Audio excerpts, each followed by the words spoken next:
How to clear Waze cache on iPhone. To get started, first of all go ahead and open up the Settings application on your phone. Once you're here, go to General as shown. Then, go to iPhone Storage. This section displays how much storage is used and available, along with a list of apps and their storage usage. Here, scroll down and tap on Show All below to view all the apps. Locate the app you are looking for and tap on it. For example, Waze. Here, tap on Offload App. Tap on Offload App again to confirm. This will free up storage used by the app, but keep its documents and data.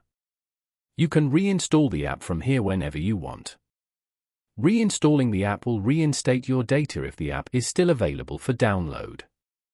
Following these steps, you can easily clear Waze cache on iPhone. Thank you for watching.